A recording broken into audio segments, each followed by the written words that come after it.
أعمالنا من يهده الله فلا مضل له ومن يضلل فلا هادي له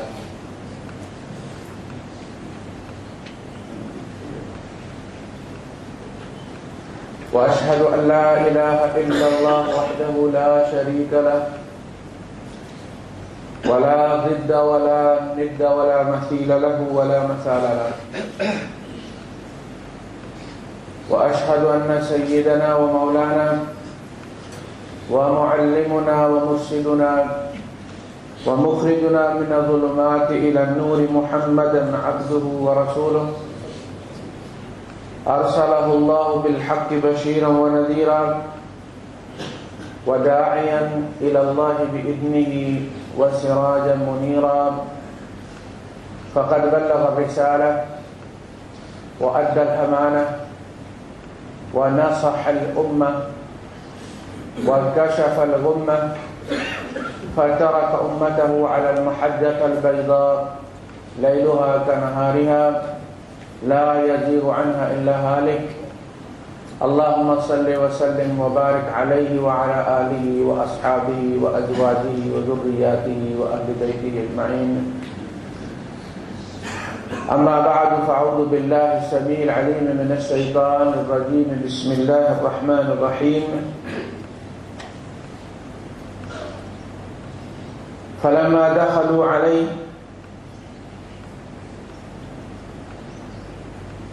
قالوا يا أيها العزيز مسنا وأهلنا الضر وجئنا ببضاعة مزجاة فأوف لنا الكيل وتصدق علينا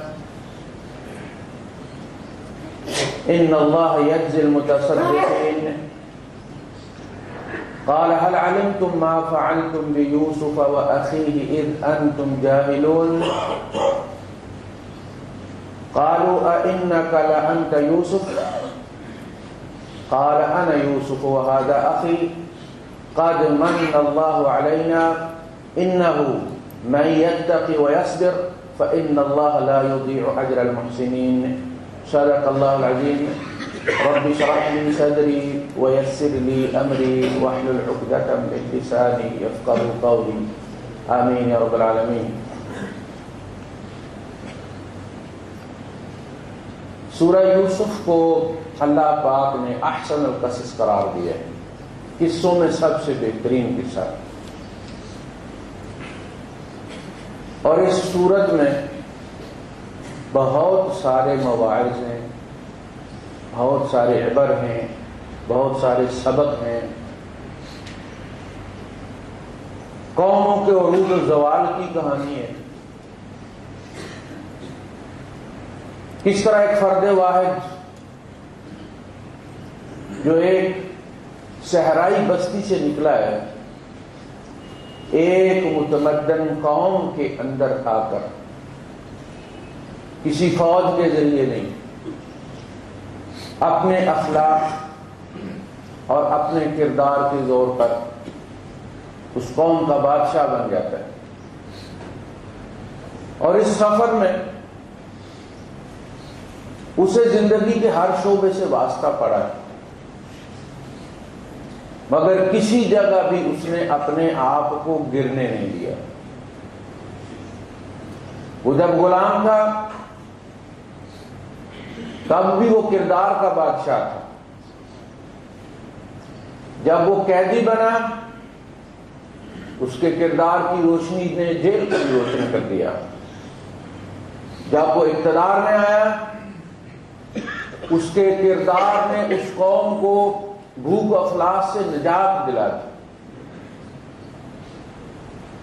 اور آخر اعلان کیا کہ جو لوگ ہر حال میں تقوی کا دامن تھام کے رکھتے، انہ من یتقی ویصبر، اور ہر مصیبت کا صبر کے ساتھ مقابلہ کرتے ہیں، ہر لالچ کا چاہے وہ جنسی ہو چاہے وہ مالی ہو ڈٹ کر مقابلہ کرتے ہیں، استقامت اختیار کرتے ہیں، فَإِنَّ اللَّهَ لَا يُضِيعُ أَجْرَ الْمُحْسِنِينَ، تو اللہ پاک ایسے محسن لوگوں کا اجر ضائع نہیں کریں۔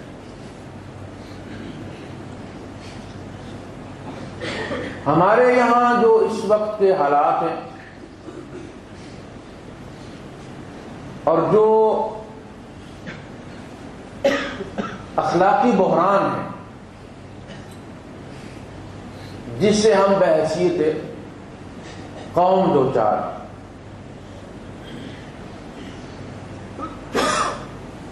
اس کے لیے بھی سبق موجود ہے۔ ہم ایک فیلڈ سوسائٹی ہیں، فیلڈ اسٹیٹ کا مقام بہت بعد میں آتا ہے۔ پہلے معاشرے فیل ہوتے ہیں، معاشرے ناکام ہوتے ہیں، پھر ریاستیں ناکام ہوتی ہیں۔ پہلے ڈرائیور گرتا ہے، پھر گاڑی گرتی۔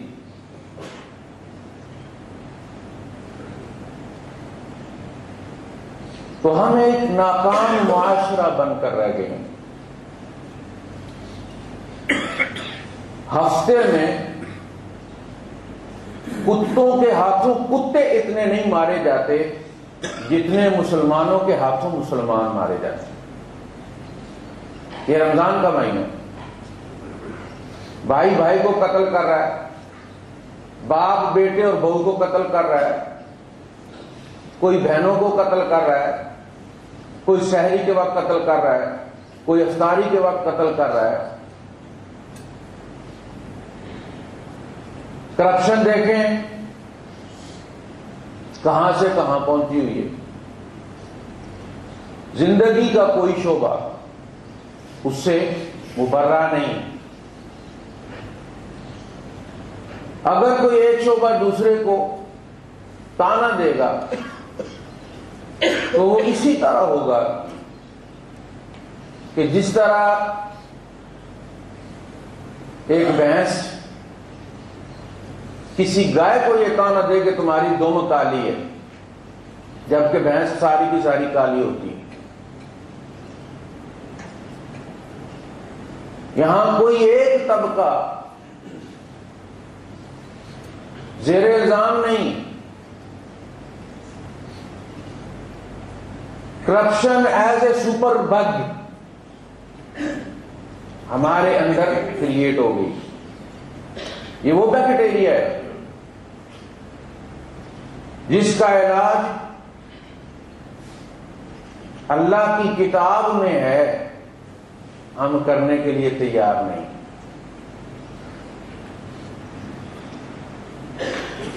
ہر ایک اس میں ملوث ہے، جس کی طرف آپ دوڑیں گے وہ اس سے بڑا کرپٹ ہوگا۔ عیسیٰ علیہ السلام نے فرمایا تھا کہ اس جوڑے کی سزا تو سنسار ہے، لیکن پتھر وہ مارے گا جس نے یہ کام خود نہ کیا ہوا ہو۔ اور سارا وہ جو موب اکٹھا ہو گیا تھا، وہ سارا مجمع چھٹ گیا، کسی میں ہمت نہیں پڑی کہ وہ پتھر مارے، اس لیے کہ وہ خود بھی سارے زانی تھے۔ یہاں کون کس کو سزا دے گا؟ کون کس کا ٹرائل کرے گا؟ اور اس کرپشن کا سبب، کرپشن جو ہے یہ تو ایک نشانی ہے، یہ سمپٹم ہے بیماری کا۔ یہ بیماری نہیں، بیماری کوئی اور ہے۔ بیماری ہے شارٹ کٹ فینومینا۔ ہر بندہ راتوں رات کروڑ پتی بننا چاہتا، بس یہ بیماری کسی شعبے کو بھی لگ جائے، امام سے لے کر جج تک اور جرنیل سے لے کر سیاستدان تک، اس کے سمپٹم سارے ایک ہی جیسے ہوتے۔ جیسے ملیریا صدر کو بھی ہو جائے تو وہی سردی دے کے بخار چڑھتا ہے، اس کا باری کا بخار ہوتا ہے، اور مولوی کو بھی چڑھ جائے تو اس کو بھی اسی طرح، تو اس کو بھی گرمی والا نہیں سردی والا جاتا ہے۔ جب بیماری ایک ہے تو نشانی بھی ایک ہے۔ میڈیا نے لائف سٹائل جو وہ دکھاتے ہیں ٹی وی پہ، وہ ہمارا نہیں، وہ کسی اور قوم کا۔ ہم خواہ اپنا منہ چپیڑے مار کے سرخ کر رہے ہیں۔ اس لائف سٹائل کو اپنانے کے لیے جو ہماری ایڈز میں دکھایا جاتا ہے، خبرنامے سے پہلے، خبرنامے کے بعد، کتنی دکھیا خبر ہو، کتنی افسوسناک خبر ہو، درمیان میں بریک کر کے وہ کنجرخانہ دکھاتے ہیں جس کا خبر کے ساتھ کوئی تعلق نہیں ہوتا، خبر رلانے والی ہوتی ہے، ایڈ جو وہ دکھاتے ہیں وہ کوئی اور کہانی سناتی ہے، وہ کنجرخانہ ہوتا ہے۔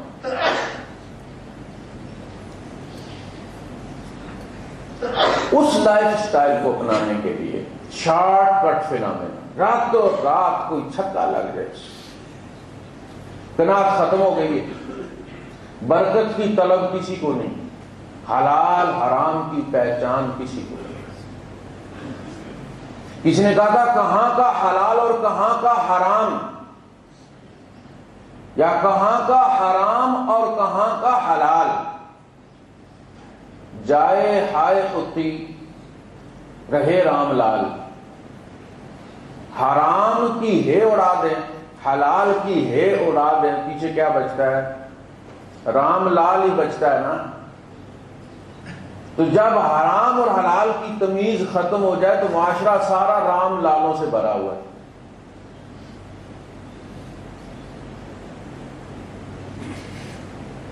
یہ آپ دیکھیں اس قوم کا حال ہے جو بحیثیت اسٹیٹس، ہم بحیثیت ملک غریب قوم ہے، اس لیے کہ ہمارے قومی خزانے میں کچھ نہیں جاتا۔ اسی طرح جس طرح کسی باپ کے 8 بیٹے بڑے بڑے عہدوں پر ہوں اور باپ کی جیب میں کچھ نہ ڈالتے ہوں، خود وہ کروڑ پتی ہوں، ہر ایک کا اس کی اپنی جیب میں جاتا ہو، تو وہ گھرانہ بحیثیت فرد تو سارے بیٹے کروڑ پتی ہوں گے، لیکن باپ جو ہے وہ کنگال ہوگا۔ ملک کی حیثیت سے ہم غریب ہیں، بھکاری ہیں، اس لیے کہ اس ملک کا بچہ، ہر بچہ جو کماتا ہے اپنی جیب میں ڈالتا ہے،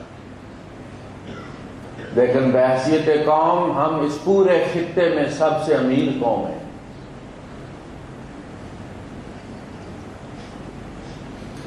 ہمارے گھروں کا حال، ہمارے کپڑوں کا حال، ہماری گاڑیوں کا حال، ہماری بلڈنگیں، ہمارے ویلے یورپ کا نقشہ پیش کرتے ہیں، اس کے باوجود یہ حال ہے۔ بہت سارے ملکوں کے لیے پاکستان دبئی ہے، اتنے مواقع ہیں وہاں پہ، لیکن ہماری ہوس کا مقابلہ ہمارا ملک بیچارہ نہیں کر سکتا۔ اولاد کی ہوس جب بڑھ جائے تو باپ ڈاکے مارے گا، کیا کرے بیچارہ؟ اپنے وسائل کے ساتھ ان کی ہوس کا مقابلہ کیسے کرے؟ یہ جو ہوس ہے، یہ جو راتوں رات کروڑ پتی بننے کا چکر ہے، اور یہ کوئی شعبہ اس سے بچا ہوا نہیں۔ اگر کسی کو بیٹی کے لیے رشتے کی تلاش ہے تو وہ کوئی نیک، کوئی سلجھا ہوا، حلال حرام کی تمیز والا داماد انہیں نہیں چاہیے، انہیں بھی کروڑ پتی چاہیے، چاہے کہیں سے بھی کماتا ہو۔ جب یہ کرائٹیریا بن جائے سوسائٹی کا، پیرامیٹر پیسہ ہو جائے، جس کے پاس پیسہ ہے وہ بڑا ہے، کس طرح وہ پیسہ آیا اس سے کوئی تعلق نہیں، تو پھر ہر کوئی بڑا بننے کی کوشش کرتا ہے۔ شارٹ کٹ کروڑ پتی داماد مل جائے، ایسا داماد جس کے بہن بھائی مر گئے ہوں ایکسیڈنٹ میں، اکیلا ہو، ماں باپ بالکل قریب المرگ ہو۔ کوئی زمانہ ہوتا تھا لوگ دیکھتے تھے کہ جس گھر میں کوئی بڑے ہوں وہاں رشتہ دیتے تھے کہ چلو ان کا کوئی ٹائی راڈ ہے، اگر کوئی لڑکے نے کوئی مسئلہ کھڑا کیا تو ماں باپ ہیں ان سے بات کریں گے، ٹھیک کر لیں جس کو ہو۔ اب اکیلا لڑکا چاہیے، اور جب اکیلا لڑکا بگڑ جاتا ہے تو طلاق سے نیچے بات ہی کوئی نہیں ہوتی، کیونکہ اس کا لڑی ڈٹا کوئی نہیں ہے بھائی، کوئی سمجھانے والا کوئی نہیں ہے، غیر قوم سے آپ نے پکڑا ہے، اپنے چند رشتہ داروں سے جان چھڑانے کے لیے ہم نے اتنی بڑی برادری اپنے سر ڈال لی۔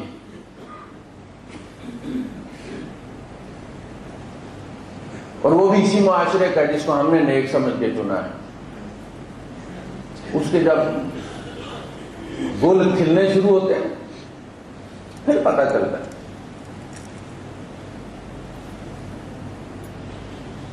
اپنے غریب ہوں گے لیکن رشتہ دار ہوتے ہیں، ان کی کمزوریاں بھی ہمیں پتہ ہوتی ہیں.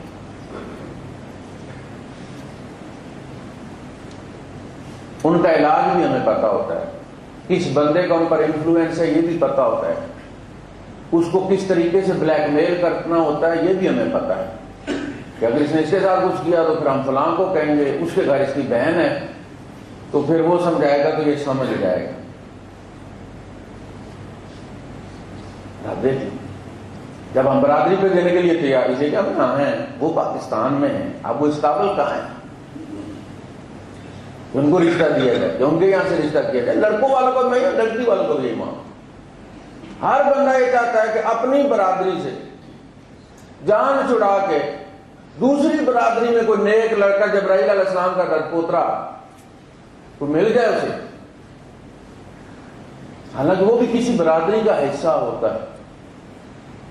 اسے وقتی طور پہ جیسے گاڑی پاس کرانے کے لیے رنگ مروا لیتے ہیں نا لوگ اور رات کو پیش کرتے ہیں تاکہ لائٹوں میں چمکتی نظر آئے تو پاس ہو جائے، یہ جو باہر کے رشتے ہوتے ہیں یہ وقتی طور پر پاس کروانے کے لیے اس کو انہوں نے رنگ شنگ مارا ہوا ہوتا ہے. یہ تو جب پٹین نکلنی شروع ہوتی ہے تو پتہ چل رہا ہے تو اسمگلر ہے. یہ کہتے ہیں کہ روز درس قرآن میں جاتا ہے اور آدھی رات کے بعد مسجد سے واپس آتا ہے اور فلاں ہے اور نہیں. یہ فنامنا وہاں بھی موجود ہے. رشتے ناتوں میں نا کرائسس، اس کے لیے بھی سبق ہے. بڑی پیاری بات قرآن حکیم نے شروع کیا جواب. یہ سوال لے کر آئے تھے کچھ لوگ، بنی اسرائیل نے سکھا کر بھیجا تھا قریش مکہ کو، ان سے پوچھو اگر یہ اللہ کے نبی ہیں تو ان سے پوچھو کہ بنی اسرائیل مصر میں کہاں سے آ گئے؟ وہ تو فلسطین کے تھے نا، ارض المقدسہ کے. مصر میں کیسے گئے تھے؟ اگر وہ پیغمبر ہوں گے تو تمہیں اس کا جواب دے سکیں گے، ورنہ انہیں پتہ نہیں ہوگا. یہ سوال لے کر آئے مکے والے. فَمَا لَقَدْ كَانَ فِي يُوسُفَ وَإِخْوَتِهِ آيَاتٌ لِلسَّائِلِينَ. یہ جو سوال لے کر آئے ہیں سائل مکے والے، ان کے لیے بھی سبق ہے یوسف اور ان کے بھائیوں کے قصے میں. آج یہ بھی آپ کے ساتھ وہی کچھ کرنے کی کوشش کر رہے ہیں جو یوسف کے بھائیوں نے یوسف کے ساتھ کیا تھا. اور کل یہ بالکل اسی جگہ کھڑے ہوں گے جہاں یوسف کے بھائی کھڑے تھے. نہ یوسف کے بھائی رب کے ارادے کو روک سکے تھے نہ یہ روک سکے. رب جو کرنا چاہتا ہے وہ کر کے رہتا ہے. اور وہی ہوا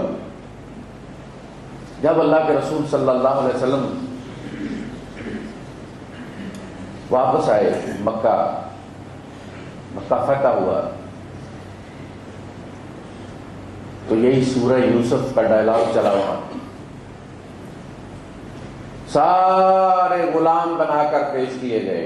یہ اس وقت کی جنگ کا اصول، جو ہار جاتا تھا وہ غلام بن جاتا تھا. کاش نہ ہوئے آج کوئی اندازہ ہے تمہیں میں تمہارے ساتھ کیا کرنے لگا ہوں. دور جاتے تو سب کو قتل کروا دیتے. حرم اس دن حلال کیا ہوا تھا. فرمایا تم نے 13 سال اس حرم کو میرے نبی پر حلال رکھا ہے. تم نے اس کی حرمت کا خیال نہیں کیا. جہاں کا پتا توڑنا حرام تھا تم نے میرے نبی کو مار مار کے روح آلود کر دیا. آج ہم نے ایک دن کے لیے حلال کیا ہے. اب جو یہ چاہے تمہارے ساتھ کر سکتے. وہی بات چلی. کسی نے ان کو سکھایا کہ ان سے کہو تاللہ لقد آثرک اللہ علینا وان کنا لخاطئین. اللہ کی قسم اللہ نے آپ کو ہمارے اوپر فوقیت دی ہے، پرائرٹی دی ہے.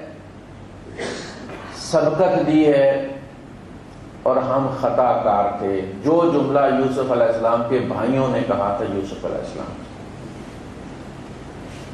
اور جب مکے والوں نے وہی کورس کے انداز میں اجتماعی طور پر کہا تو بے ساختہ اللہ کے رسول صلی اللہ علیہ وسلم نے فرمایا لا تثریب علیکم اليوم یغفر اللہ لکم وہو ارحم الراحمین. جاؤ آج تم سے کوئی باز پرس نہیں، اللہ پاک تمہیں معاف فرمائے. دیکھیے یہ وہی سورہ یوسف ہے، وہی مقام ہے جسے تم نے بے سر و سامانی کی حالت میں جانے پر مجبور کیا تھا. آج 10,000 قدسیوں کے ساتھ تمہارے سر پر موجود ہے. رب جو ارادہ کر لیتا ہے وہ کر کے رہتا ہے، اور جو بھی اس کے خلاف چال چلتا ہے وہ اصل میں اللہ کے پروگرام کو پروموٹ کر رہا ہوتا ہے. اللہ نے مصر کا بادشاہ بنانا تھا، مصر پہنچانے کا انتظام حاسد بھائیوں نے کر دیا. اور دیکھیں جس قوم کے حالات بدلنا ہوتے ہیں اللہ پاک کو اس قوم کی ابتدا لیڈر سے ہوتی. 1940 میں قائد اعظم نے یہ بات کہی تھی کہ مسلمانوں کو اپنے لیڈر کے انتخاب میں احتیاط سے کام لینا چاہیے، اس لیے کہ آدھی جنگ صرف لیڈر کے انتخاب سے جیت لی جاتی ہے یا ہار دی جاتی ہے. اور یہ سروجنی نائیڈو نے یہ بات کہی کہ مسلمانوں کے پاس 1000 گاندھی اور نہرو ہوتے، ہمارے پاس ایک محمد علی جناح ہوتا، ہندوستان کبھی تقسیم نہ ہوتا. مسلمان انتخاب کر کے محمد علی جناح کا آدھی جنگ جیت گئے، نہ بکنے والا نہ جھکنے والا. موسیٰ علیہ السلام کی قوم کی جب حالات اللہ پاک نے فرمایا وَنُرِيدُ أَن نَّمُنَّ عَلَى الَّذِينَ اسْتُضْعِفُوا فِي الْأَرْضِ وَنَجْعَلَهُمْ أَئِمَّةً وَنَجْعَلَهُمُ الْوَارِثِينَ. ہمارا یہ دل کیا، ہم نے یہ چاہا کہ جنہیں کمزور بنا دیا گیا ہے ان پر ہم احسان کریں، انہیں ہم رہنما بنائیں اور انہیں ہم وارث بنائیں اس سرزمین کی. وَنُمَكِّنَ لَهُمْ فِي الْأَرْضِ، اور اس ملک میں ہم انہیں تمکن اور اقتدار عطا فرمائیں. وَنُرِيَ فِرْعَوْنَ وَحَامَانَ وَجُنُودَهُمَا مِنْهُمْ مَا كَانُوا يَحْذَرُونَ، اور فرعون، حامان اور قارون کو اور ان کے لشکروں کو وہ دکھا دیا جائے کہ جس کا ان کو خدشہ ہے، جس وجہ سے وہ ان کی بچیاں زندہ رکھتے تھے اور بچے مارتے تھے. تو ہم نے کیا کیا؟ اوحینا الی ام موسیٰ ان ارضعیہ، ہم نے موسیٰ کو پیدا فرمایا. دیکھیے موسیٰ علیہ السلام کو پیدا فرمایا، قوم کے حالات بدلنے چلے ہیں، ایک لیڈر پیدا فرمایا ہے. کہاں پلا ہے، کہاں گیا ہے، کہاں سے پلٹ کے آیا ہے، بدلتے بدلتے 70 سال لگ گئے. اسی طرح یہاں ایک فرد واحد چلا ہے، ایک بکریاں چرانے والے قبیلے کا ایک 10 سال کا بچہ اس وقت کی سپر پاور کے دارالخلافے میں آ کے بکتا ہے، اور یہ بچہ ہر مرحلے سے گزرا ہے، لیکن اتنے سوبر انداز میں، اتنے بردبارانہ انداز میں، اتنے میچور انداز میں، کہیں واویلا نہیں، کہیں شکوہ نہیں، کہیں گلا نہیں. رب کے پروگرام کے مطابق وہ چلتا رہا ہے. جس جگہ بھی جو امتحان بھی آیا ہے بڑے صبر اور حوصلے کے ساتھ اس کا سامنا کیا.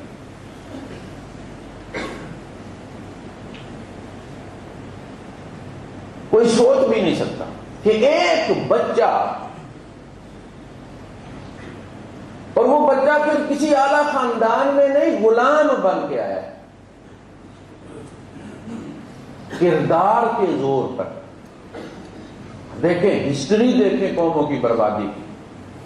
اللہ پاک نے کہیں بھی نہیں یہ فرمایا کہ انہوں نے سڑکیں نہیں بنائی تھی ہم نے انہیں تباہ کر دیا، انہوں نے فیکٹریاں نہیں بنائی تھی ہم نے انہیں تباہ کر دیا، انہوں نے محلات نہیں بنائے تھے ہم نے انہیں تباہ کر دیا، انہوں نے زراعت کا خیال نہیں کیا ہم نے انہیں تباہ کر دیا، کہیں بھی نہیں کہا، بلکہ ان کی ان چیزوں کو ذکر کیا۔ وَتَتَّخِذُونَ مَصَانِعَ، مصنع کس کو کہتے ہیں؟ فیکٹری کو۔ صناعیہ کس کو کہتے ہیں؟ انڈسٹریل ایریا کو۔ مصنع کس کہتے ہیں؟ انڈسٹری کو۔ مصانع جمع ہے، تتخذون مصانع لعلکم تخلدون، تم بڑی بڑی انڈسٹریز لگاتے ہو تاکہ تمہیں خلود ملے، عروج ملے۔ وَإِذَا بَطَشْتُمْ بَطَشْتُمْ جَبَّارِينَ، جب کسی قوم پہ ہاتھ ڈالتے ہو تو تیس نیس کر کے رکھ دیتے ہو اسے تاکہ تمہاری دھات بیٹھے۔ فَاتَّقُوا اللَّهَ، اللہ کا تقوی اختیار کرو۔ فَلَمَّا جَاءَتْهُمْ رُسُلُهُمْ فَرِحُوا بِمَا عِندَهُمْ مِنَ الْعِلْمِ، جب ان کے پاس رسول آئے اخلاقیات کا سبق لے کر، کوئی ایٹم بم کا پلان لے کر نہیں آئے، کوئی فارمولہ لے کر نہیں آئے، وہ اخلاقیات کا فارمولہ لے کر آتے تھے۔ فَرِحُوا بِمَا عِندَهُمْ مِنَ الْعِلْمِ، وہ اس وقت اپنی جو ٹیکنالوجی ان کے پاس تھی اس پر وہ اترائے ہوئے تھے، ہمیں کوئی خطرہ نہیں ہے، ہمیں کوئی خدشہ نہیں ہے، ہم نے یہ کر لیا ہے، ہم نے یہ کر لیا ہے، ہماری قوم ترقی پہ جا رہی ہے، کھلا کھا اور ننگا نہ آ رہی ہے۔ وَحَاقَ بِهِمْ مَا كَانُوا بِهِ يَسْتَهْزِئُونَ، جب بھی رسول انہیں ڈراتے تھے کہ دیکھو تم عذاب میں مبتلا ہو جاؤ، تم برباد ہو جاؤ گے، تو وہ مذاق اڑاتے تھے، اور اس عذاب نے، اس مذاق نے ان کو گھیرے میں لے لیا۔ پھر ان کی وہ انڈسٹری ان کے کام نہیں آئی، وہ بند ان کے کام نہیں آئے، وہ سڑکیں، وہ باغات ان کے کام نہیں آئے۔ یہ قوموں کی ہسٹری ہے کہ ساری قومیں اخلاقیات کے عدم وجود کی وجہ سے، اخلاقی گناہوں کی وجہ سے برباد ہوئی ہیں۔ اور آج ہم، سامنے کی بات ہے، تو غیروں کی نہیں، اپنوں کی بات ہے، ہم بھی انہی ویسے ہیں، ہم اس میں بڑی شدت کے ساتھ مبتلا ہیں۔ خریدنے والا بھی مسلمان ہے، بکنے والا بھی مسلمان ہے، درمیان میں دلال بھی مسلمان ہے۔ یہ ہماری ہسٹری ہے۔ تو بربادی کو دعوت ہم خود دیتے۔ جب آپ کو خریدا گیا تو جس نے خریدا تھا اس نے بیٹا بنانے کی، اولاد کوئی نہیں تھی، ہم بیٹا بنا لیں گے، کیا بڑا پیارا ہے، اور وہ سپاہ سالار تھا، وہ بندہ بادشاہ، اس کی بیوی نے ٹہل سیوا کی، 10 سال پالا ہے حضرت یوسف علیہ السلام کو۔ پھر جب وہ 20 سال کا نوجوان ہوا ہے تو اس کی ہمت جواب دے گی، عورت تھی،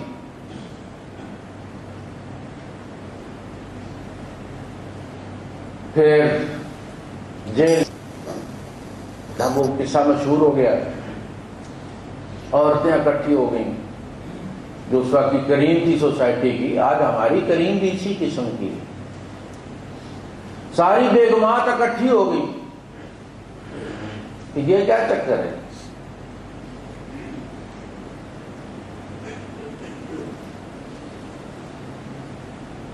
اس نے کہا کہ جب تک ان کو بھی اسی چکر میں مبتلا نہ کر دیا جائے تب تک بتانے سے بات نہیں بنتی۔ اس نے انہیں بلا لیا، اور جیسا کہ ہوتا ہے سیب بھی رکھ دیے، فلاں بھی رکھ دیا، نارنجی بھی رکھ دی، ناشپاتی بھی رکھ دی، فلاں چھریاں پکڑا دی انہوں نے۔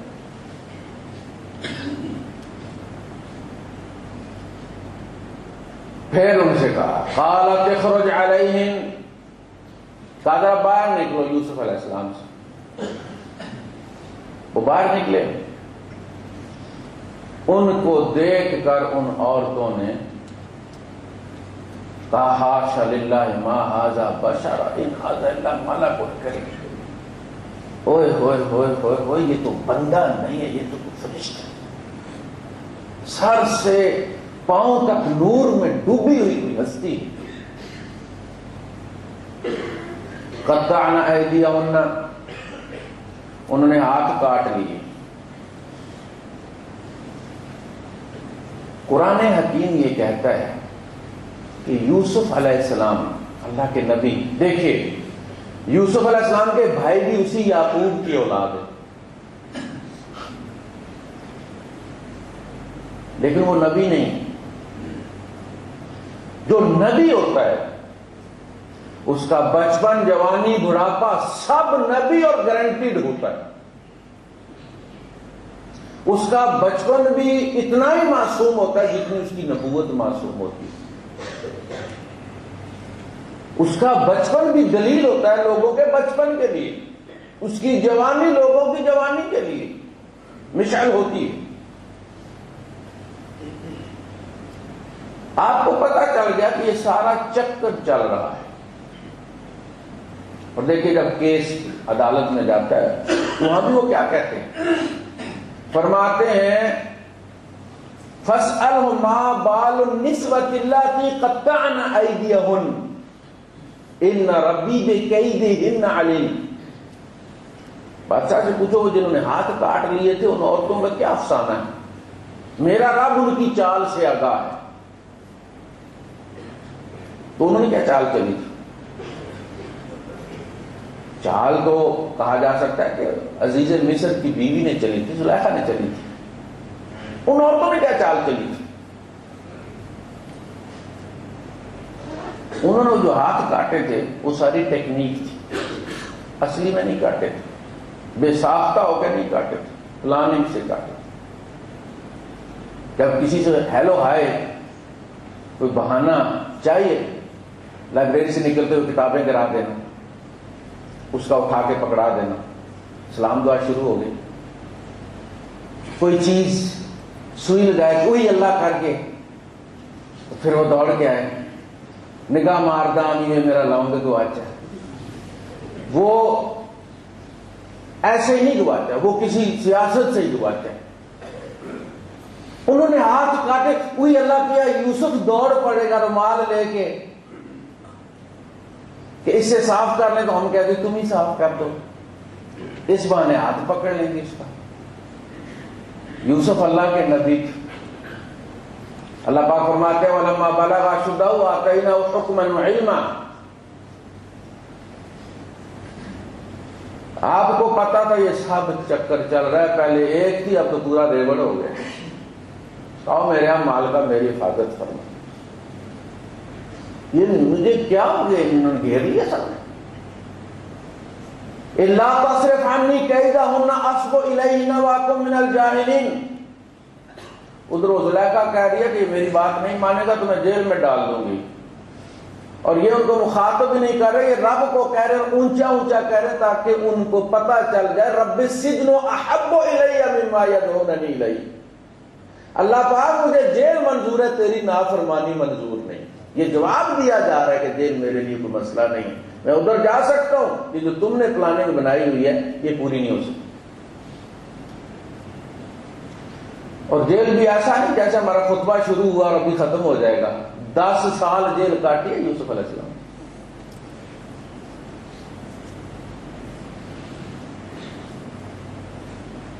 10 سال کے گھر سے اغوا کیے گئے ہیں، 10 سال عزیز مصر کے گھر گئے ہیں، 10 سال جیل کاٹی ہے، بادشاہ کے جب سامنے کھڑے ہوئے ہیں تو 30 سال کے تھے آپ۔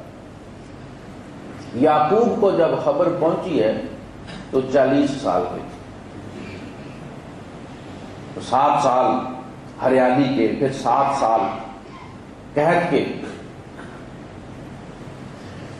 جیل میں گئے تو جیل میں آپ کے اخلاق، آپ کے کردار، دیکھیں بعض چیزیں ایسی ہوتی ہیں کہ جو پڑی ہوتی ہیں، ان کی ریڈیشن ہوتی ہے، ریڈیو ایکٹیو جو مٹیریل ہوتا ہے، اس میں سے کوئی گولیاں نکلتی ہوئی نظر نہیں آتی ہیں، اس میں سے ریڈیشن نکلتی رہتی ہے اور بندے اسے بیمار ہوتے رہتے ہیں، کینسر ہوتا رہتا ہے، سیلز کو وہ بریک ڈاؤن کرتی رہتی ہے، پتہ نہیں کیا کیا ہوتا رہتا ہے، لیکن وہ بڑی معصوم ہو کے بنی پڑی۔ یہ جو کردار ہوتا ہے، آپ کو پتہ ہو یا نہ ہو، یہ خود پھیلتا رہتا سوسائٹی کے اندر۔ جیل میں گئے تو جیلر ان کا مرید بن گیا، چابیاں جیل کی ان کے ہاتھ میں دے دی، جو چاہتے تھے قیدیوں کے لیے پکواتے تھے، جو چاہتے تھے کھلاتے تھے۔ اسی لیے جب انہوں نے خواب کی تعبیر پوچھی ہے تو آپ نے فرمایا بس وہ بھی کھانا اصل میں بٹنے والا ہے، تو اس کھانا بٹنے سے پہلے میں تمہیں یہ بتا دیتا ہوں، اور پھر اس کے بعد انہوں نے اس کی نگرانی کرنی۔ پھر جیل میں وہ جو لوگ آئے ہیں قیدی، انہوں نے اخلاق دیکھا، اِنَّا نَرَاكَ مِنَ الْمُحْسِنِينَ، آپ ہمیں نیک بندے نظر آتے ہیں، یہ ہمارا خواب ہے، اس کی تعبیر بتاؤ۔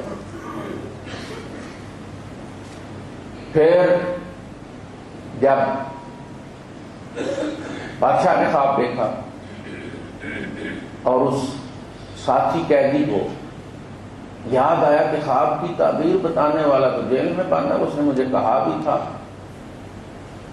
کہ بادشاہ سے میرا ذکر کرنا، اور ذکر کس چیز کا کرنا؟ دو ہی چیزوں کا ذکر ہوا ہے، یا ان کے خواب کا ذکر ہوا ہے، یا جو حضرت یوسف علیہ السلام نے ان کو تبلیغ کی ہے، یا صاحب السجن ارباب متفرقون خیر ام اللہ الواحد القہار۔ یہاں اذکرنی عند ربک کا کہنے کا یہ مطلب تھا کہ وہاں بات کرنا کہ ایک بندہ جیل میں ہے جو کہتا کہ اللہ ایک ہی ہے، سارے کام وہ اکیلا کرتا ہے، اس گفتگو کا ذکر کرنا۔ وہ جب آیا ہے پوچھنے تو یوسف علیہ السلام دیکھیں کریم، اللہ کے رسول صلی اللہ علیہ وسلم نے فرمایا کریم ابن الکریم ابن الکریم ابن الکریم، النبی ابن نبی ابن نبی ابن خلیل اللہ، یوسف ابن یعقوب ابن اسحاق ابن ابراہیم، کریم ابن کریم ابن کریم ابن کریم۔ جب وہ پوچھنے آیا تو آپ نے تانا نہیں دیا کہ بھائی اب یاد آئی ہے، تمہیں ہمیشہ جب خواب آتا تو میری یاد آتی ہے، میں نے تمہیں کہا تھا وہاں کو ذکر کرنا، کوئی تانا نہیں دیا۔ پھر جب آپ کو بشارت مل گئی، سگنل مل گیا کہ یہ قوم بربادی کے دہانے پر ہے، 7 سال کے بعد ان کا صفایا ہو جائے گا، تو آپ خوش نہیں ہوئے کہ جنہوں نے مجھے بیچنا جیل میں ڈالا ہوا ہے چلو ان کا بیڑا غرق ہو جائے گا۔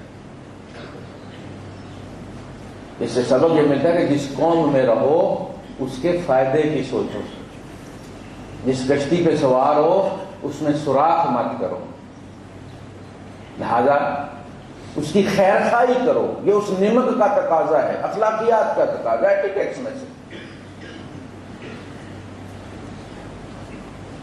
پھر آپ نے اس کا علاج بھی بتا دیا،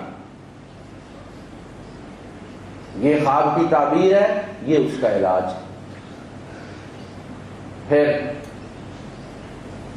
جب بادشاہ نے بلایا تو اللہ کے رسول صلی اللہ علیہ وسلم فرماتے ہیں جتنی دیر یوسف جیل میں رہا ہے، اگر میں جیل میں ہوتا اور پھر میرے پاس وہ پیغام لانے والا رہائی کا پیغام لاتا، میں اس کے ساتھ چل پڑتا۔ یہ یوسف کا صبر ہے کہ کہتے ہیں پہلے کلیئر ہونا چاہیے، میں احسان لے کر نہیں نکلتا، میں اپنے کردار پر دھبا لے کر نہیں نکلتا، جب تک میرا کردار واضح نہ ہو جائے میں کسی کا احسان نہیں ہوں۔ پیغام کیا بھیجا ہے؟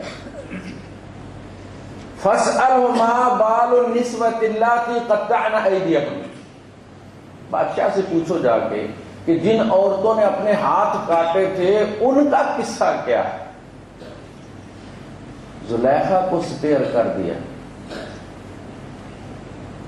اس کا نام نہیں لیا. شروع تو اس نے کیا تھا نا کام.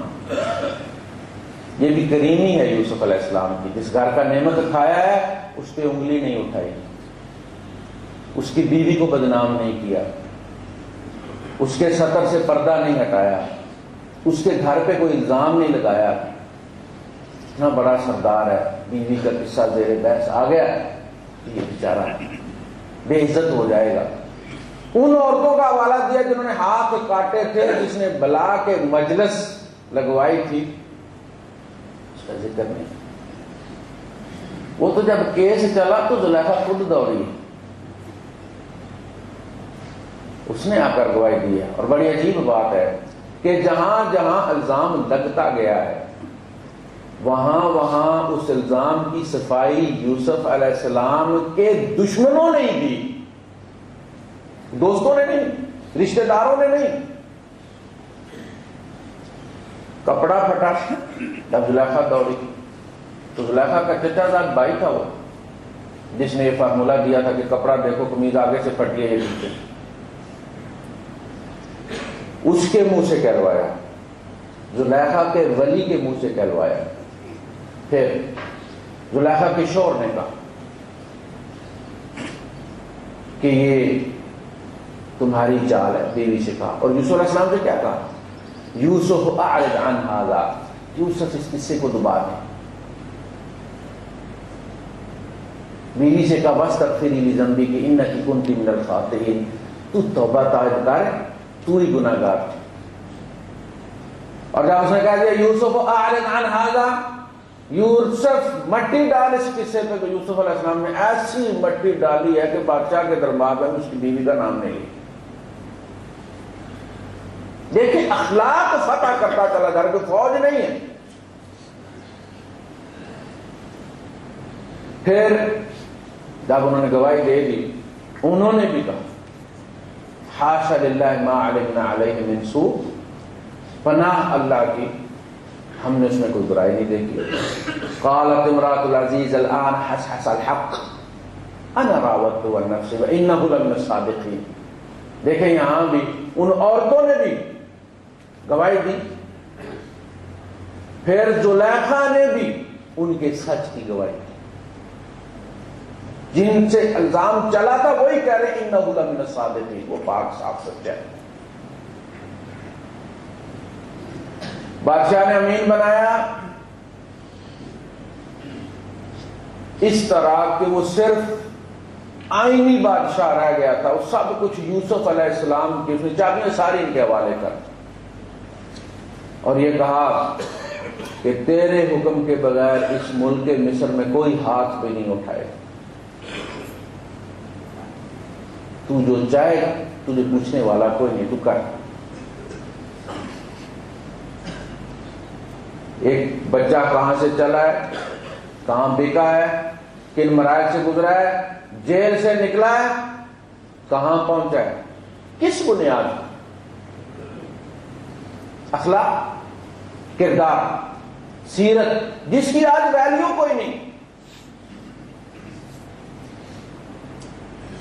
جس کو آج پوچھتا کوئی نہیں.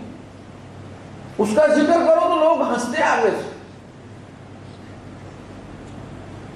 قوموں کا عروج و زوال اسی کی وجہ سے ہوتا ہے. جس شخص کے کردار میں گراوٹ آ جائے, سمجھے آج نہیں تو کل اس نے برباد ہو نہیں ہو.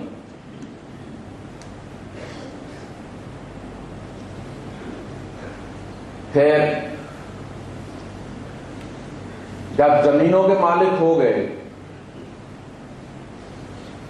اور کافی عرصہ آپ نے بندوبست کیا, 7 سال آپ نے کہا جو بھی فصل کاٹے گا اس کی خریداری کا بندوبست کیا. بڑے بڑے سٹور بنائے جہاں محفوظ کیا اس کو, غلے کو, اس لیے کہ آپ تو اللہ کے رسول تھے, آپ کو تو پتا تھا کہ 7 سال کے بعد لازماً وہ قید سالی آنی, ملک بھر کے رکھ دیا غلے سے. اور آپ کو یہ بھی پتا تھا کہ ارد گرد کو بھی ہم ہی نے سپلائی کرنا ہے, یہ ہم پلاننگ نہیں کرتے. کہ جتنا گنا ہو گیا ہے کرش نہیں کرنا، کھیتوں میں پڑا سڑ رہا ہے، کسان خودکشیاں کر رہا ہے، اس کے بچے بھوکے مر رہے ہیں، انہوں نے نہیں خریدنا۔ کیوں؟ اس لیے کہ اس گنے پہ کمیشن کوئی نہیں ہے۔ جب چینی نہیں ہوگی، باہر سے امپورٹ کرنی پڑے گی تو کمیشن پہ منگائیں گے۔ یہ ملک دشمن، یہ عوام دشمن، یہ اسلام دشمن، جنہیں عوام سے دشمنی سوجتی ہمیشہ خود کرائسس کریٹ کرتے، ورنہ اس ملک پہ اللہ پاک کا اتنا کرم ہے، اس کی مٹی میں اتنی برکت اللہ پاک نے عطا فرمائی ہے، خاص نظر کرم ہے اس خطے پر اللہ پاک کی، بڑی امیدیں وابستہ اس خطے سے، لیکن ریشمہ گنڈوں میں گری ہوئی۔ قحط سالی شروع ہوئی،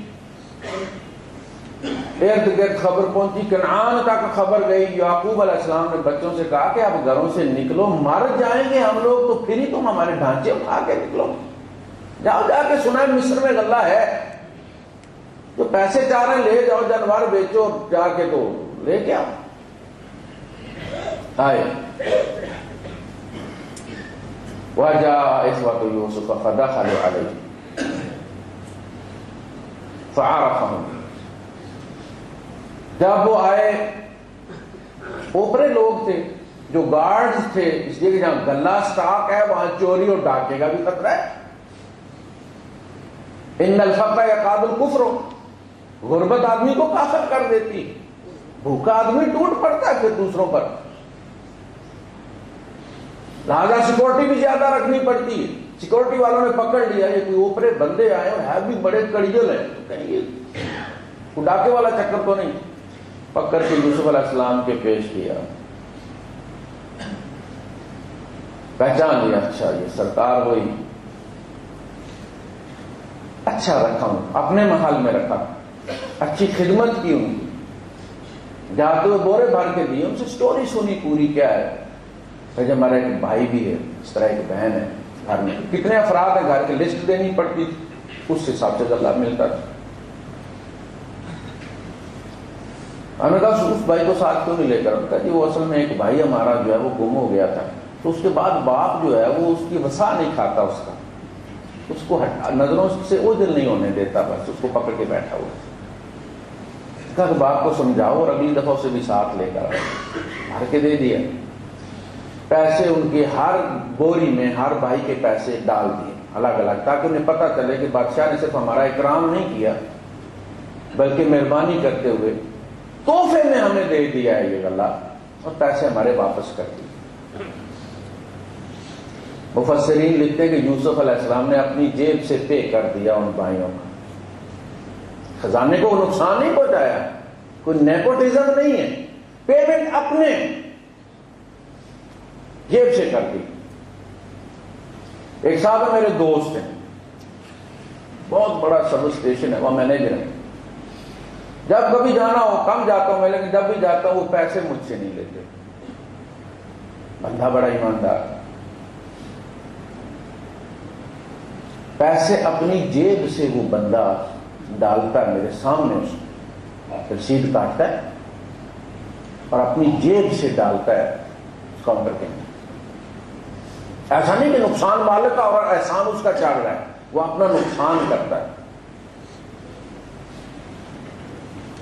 اس کا بھی ایک قصہ ہے، اس کی دیانتداری کا بھی، بچپن کا میرا دوست ہے، جہاں جب آئے میں جہاں کچھ 14 سال کا تھا، ہم اکٹھے کھیلا کرتے تھے، فٹ بال، والی بال، کرکٹ، تو وہ اور ایک اور بچہ جو تھا وہ دونوں، یہ راس الخیمے والوں نے ان دنوں چلایا ہوا تھا کہ گانے کا کوئی ایڈیشن لیتے تھے اور پھر ان کو اپنے اسٹیشن پر گانے کے لیے بلاتے تھے، تو وہ ریہرسل کر رہے تھے، اچھا اس کی ریکارڈنگ بھی کر رہے تھے، جس وہ ریکارڈنگ بھیجنی ہوتی تھی وہاں ریڈیو اسٹیشن والوں نے، اس میں کوئی گانا تھا جس میں وہ 2-3 دفعہ جو ہے وہ پکار کے کہتا ہے بھگوان بھگوان، وہ دنیا کے رکھوالے سن درد بھرے میرے نالے۔ ایک نے تو بھر لیا، یہ صاحب جو تھے جو آپ جن کا میں ذکر کر رہا ہوں اسٹیشن پہ، انہوں نے کہا یار نہیں، ہم مسلمان ہیں، یہ میرے منہ سے نہیں نکلتا یہ بھگوان۔ اس نے 3 بار کیا کہا؟ رحمان رحمان۔ پھر کہا دنیا کے رکھوالے۔ دیکھیں بات چھوٹی سی ہے، لیکن کوئی ادا اللہ پاک کو اتنی پیاری لگ جاتی ہے۔ وہ جو بھگوان والا تھا نا، وہ نماز نہیں پڑھتا، روزہ نہیں رکھتا، رمضان میں بھی نماز نہیں پڑھتا، گندی سیریز بھی چلاتا ہے، دودھ میں پانی بھی ڈالتا ہے، ہر برائی جو کہی جا سکے اس میں موجود ہے۔ اور یہ بندہ اتنا متقی ہے کہ ایک دفعہ کسی گاڑی میں پیسے کسی کے بدو کے کروزر میں گر گئے، اٹھا لیے، فون کر کے ان کو، تو کہا کہ بھائی فون کہاں سے، نمبر پلیٹ مرور سے ان کا نمبر لیا اور پھر گھر فون کیا اس نے، آپ کے پیسے۔ اس نے آ کے دے، اس نے کہا یار پیسے کا کوئی مسئلہ، میں تمہیں دیکھنے آیا ہوں، ایسے لوگ بھی ہیں ابھی۔ تو وہ اپنی جیب سے پیسے ڈالتا ہے۔ یوسف علیہ السلام نے خزانے کو نقصان نہیں پہنچایا، ورنہ ہمارے سارے کرپٹ وزیر کہتے جی انہوں نے بھی تو اپنوں کو دیا تھا نا، اپنی جیب سے پیسے دیے۔ لائن لگی ہوئی تھی جاپان میں کہیں کاؤنٹر کے سامنے، تو ایک بوڑھی عورت آئی، تو ایک نوجوان نے رحم دلی سے حاتم طائی کی قبر پر لات مارتے ہوئے اسے کہا کہ آپ یہاں میرے آگے آ جائیں۔ اس بوڑھے نے کہا نا، یہ جو اتنے سارے لوگ ہیں سب کا رائٹ مارا جائے، تم آؤ نا میری جگہ، میں تمہاری جگہ چلی جاتی، مزہ آئے نا صدقہ کرنے کا۔ یعنی اصول یہ ہے کہ آپ اگر کسی کو ایڈجسٹ کرتے ہیں تو آپ اس کی جگہ پہ جائیں اور اس ترتیب سے پھر آئیں لائن میں، اپنی جگہ اس کو دے دیں تاکہ کسی کا رائٹ نہ مارا جائے۔ آپ نے کسی کو گھسا کے، یہ کوئی آپ پیچھے آپ کے 10,000 آدمی تھے، 20 آدمی تھے، 100 آدمی تھے، 100 آدمی کا ہاتھ مارا، تو آپ نے اپنی جیب سے پیسے لیے، بھائیوں کے پیسے واپس کر دیا۔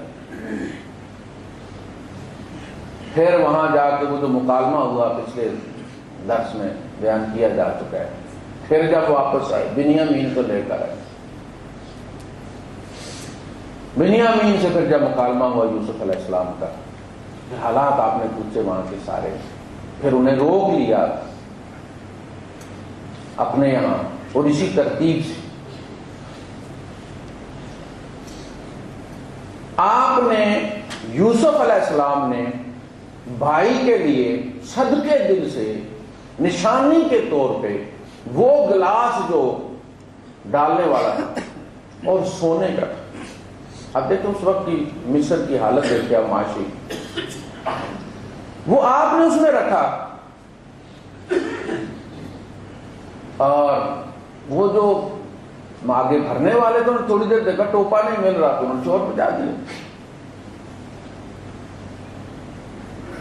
پکڑ کے لائے گئے۔ اب بنیامین بھی دیکھ رہے ہیں یہ کیا ہو رہا ہے، اور یوسف علیہ السلام بھی دیکھ رہے ہیں کہ کیا ہو رہا ہے۔ آپ اس کو روکنا چاہتے تھے، روک سکتے نہیں تھے، نہ قیدی بنا سکتے تھے، جرم اس نے کیا کوئی نہیں۔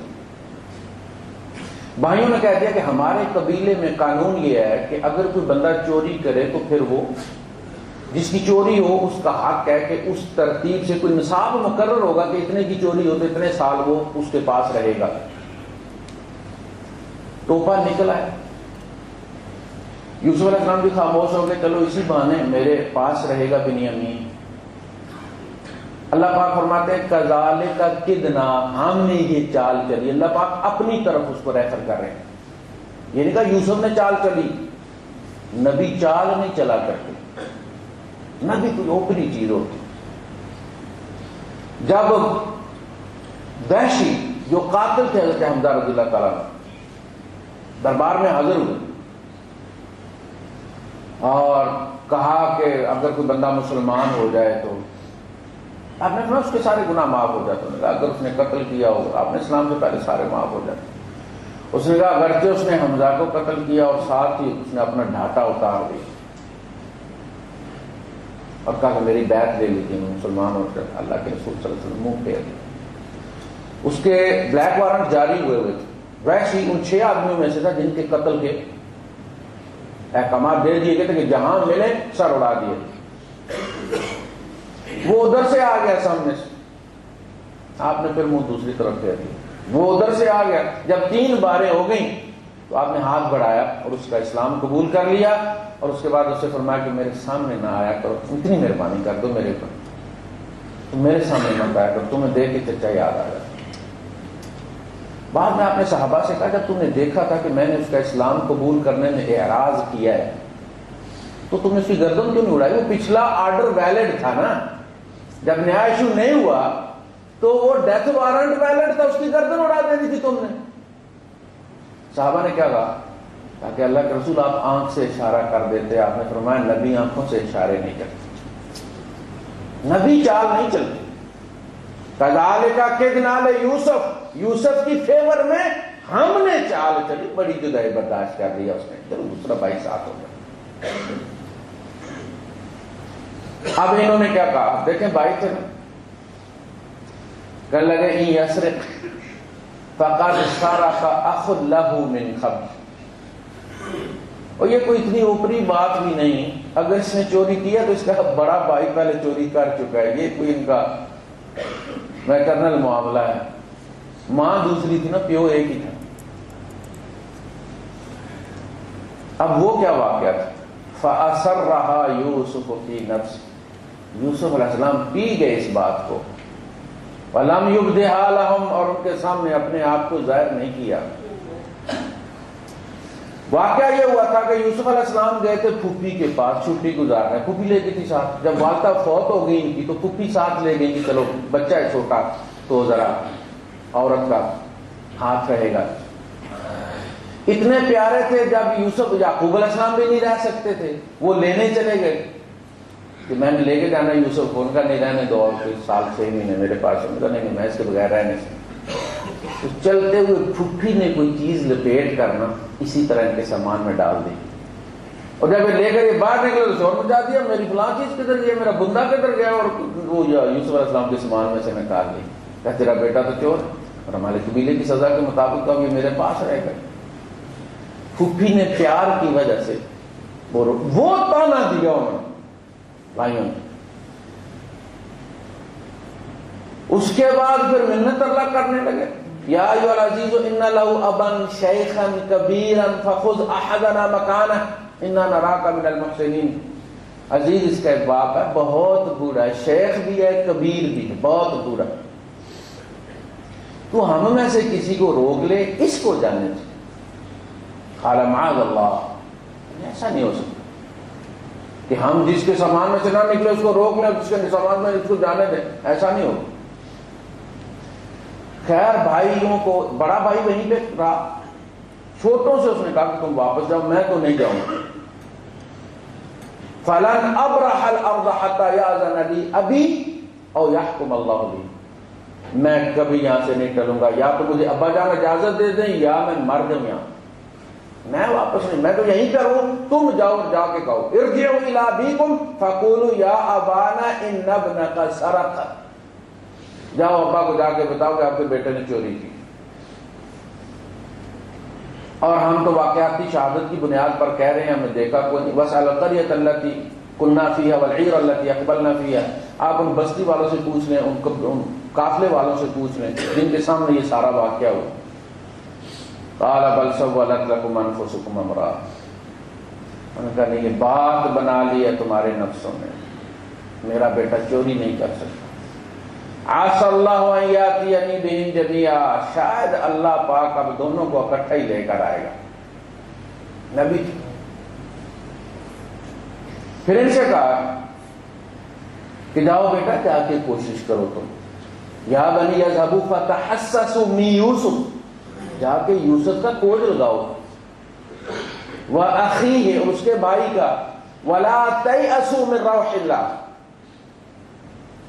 اور اللہ کی رحمت سے مایوس مت ہو، انہ لا ییأس من روح اللہ الا القوم الکافرون۔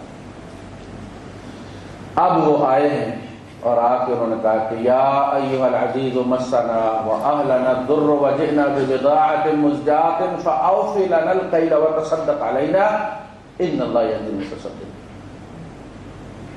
ان کی یہ حالت زار دیکھ کر یوسف علیہ السلام کا دل بھرا اور آپ نے اپنے آپ کو ڈسکلوز کر دیا قال هل علمتم ما فعلتم بيوسف، کہا جو یوسف کے ساتھ کیا تھا تم لوگوں نے یاد ہے؟ اب وہ چونکے کہ یہ قصہ تو دانے پانی کا چل رہا تھا، اس درمیان میں یوسف کہاں سے آیا؟ اور یوسف علیہ السلام نے بات بھی پھر اپنے لہجے میں کی، مصر والی زبان چھوڑ کے اپنی قبائلی زبان میں، جب گھر والی زبان میں بولے نا تو ان کا ترا نکل گیا. قالوا أئنك لأنت يوسف قال أنا يوسف وهذا أخي قد من الله علينا إنه من يتقي ويصبر فإن الله لا يضيع أجر المحسنين. دیکھ لو تقوی کی جیت ہوئی ہے کہ نہیں، احسان اور نیکی کی جیت ہوئی ہے کہ نہیں.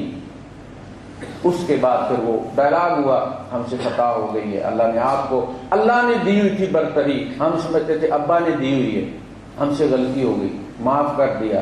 فرمایا یہ میری قمیص لے جاؤ، اذهبوا بقمیصی ھذا فالقوه علی وجه ابی یات بصیرا، یہ قمیص میری جا کے ابا کے منہ پہ ڈال دینا، ان کی بینائی لوٹ آئے. اب یہ کہا گیا کہ انسانی پسینے میں کچھ اجزاء ایسے ہیں جو انسان کا یہ جو موتیا ہے اس کے لیے بڑے کارآمد ہیں. دیکھیں اب وَلَمَّا فَصَلَتِ الْعِيرُ، قافلہ مصر سے چلا ہے اور یعقوب علیہ السلام نے شور مچانا شروع کر دیا. انی لا اجد ریح یوسف لولا ان تفندون، خاندان والو تم اگر مجھے سٹھیایا ہوا نہ کہو کہ بڈھا پاگل ہو گیا ہے تو میں تمہیں بتاؤں مجھے یوسف کی خوشبو آ رہی ہے. 40 سال نہیں آئی، جب رب نے چاہے نبی کو خوشبو آنا شروع ہو گئی. قمیص چلی ہے، یوسف کی خوشبو فلسطین پہنچ گئی. یہ ایک سگنل ہے اہل توحید کے لیے کہ دیکھو جب رب سوئچ آف کر دیتا ہے کوئی خبر نہیں ملتی. یہ بھی نہیں پتا ہوتا کہ ساتھ والے اونٹ پہ جو ڈولا رکھا ہوا ہے اس میں عائشہ ہے یا کوئی نہیں ہے. عائشہ پیچھے رہ گئی سوتی ہوئی، سورہ نور. اور جب سوئچ آن کرتا تو بتاتے ہیں طلحہ تیری حور کنگھی کر گئی. پھر آسمان پہ نظر جا پڑتی